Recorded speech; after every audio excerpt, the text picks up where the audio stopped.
Hello, I'm Cynthia Izaguirre in Dallas, and here are your headlines from North Texas. We start with an update on that shooting at a Dallas ICE facility last week. On Tuesday, we learned a second detainee died after being shot. Luke Clary has details on who this man was as the ICE facility gets back up and running. A second man shot while detained at that Dallas ICE facility has died. On life support for nearly a week, Miguel Angel Garcia succumbed to his injuries early Tuesday.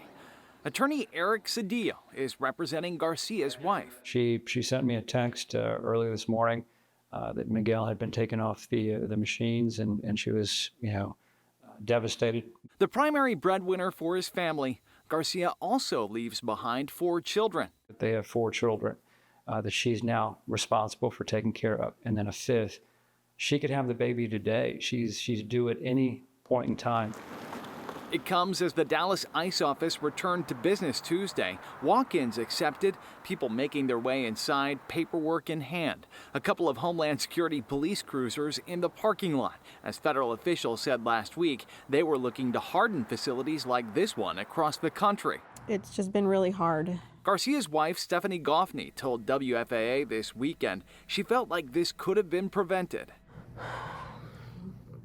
Definitely shouldn't have happened under their custody. And now Cedillo says she's looking for answers. How this could happen, what the protocols were in place with respect to safety, certainly.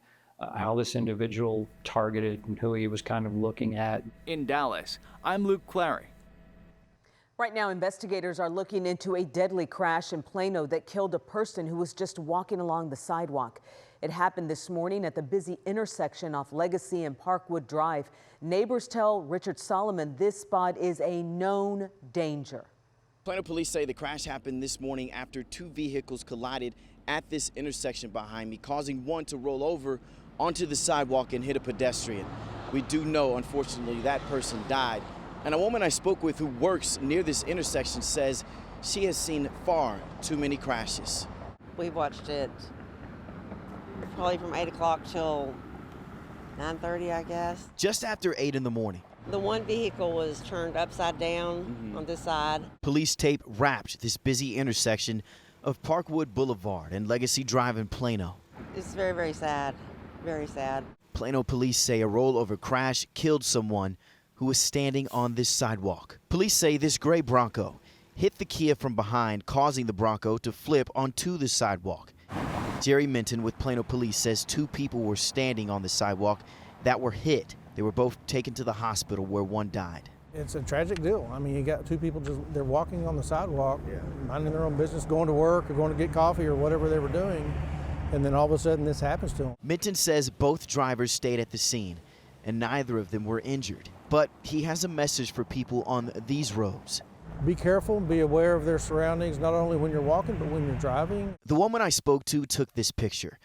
One she's captured too many times. But all the years that I've been here, there's been so many accidents here at this intersection. So many wrecks, we even keep a tally. And she hopes this is the last time she'll ever have to see something like this at this intersection. In Plano, I'm Richard Solomon. Dallas City leaders are considering a $98 million tax increment financing deal to help redevelop the Bank of America Plaza. The Downtown Dallas Development Authority recommended using funds from future tax revenue generated from the project to create new office spaces, hotel rooms, and an enclosed parking garage in the space near and around the plaza. It is important to note this recommendation does not mean the project is moving forward. It's still up to the Dallas City Council to make the final decision. Fort Worth neighbors are on edge after a terrifying crash. A car plowed into a home with a family inside, leaving behind a big mess. And neighbors say it's not the first time this has happened. Brittany Costello gives us a closer look at the issue. There's a big mess to clean up.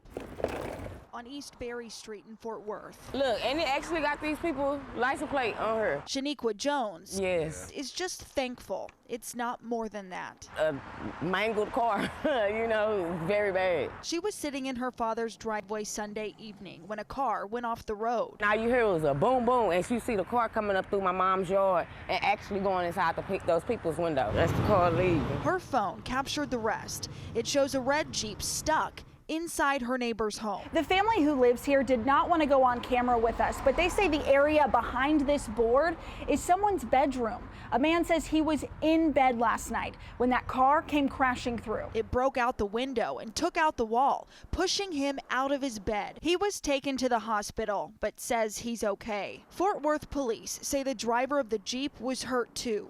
Police believe the Jeep was hit on East Berry before it lost control. And I was just thinking like, oh my God, like this could have been us. This could have been anybody. Just a couple years back, a car flipped into her other neighbor's yard. Not only my concern is for my father, but also for the kids and the other residents on the block, you know? So, I mean, something needs to be done.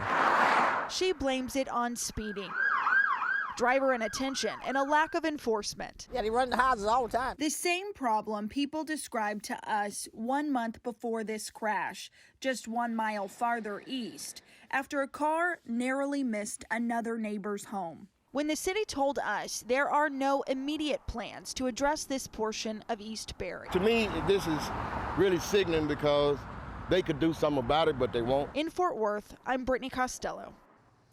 A grocery store chain known for its expensive products could soon have a presence in North Texas.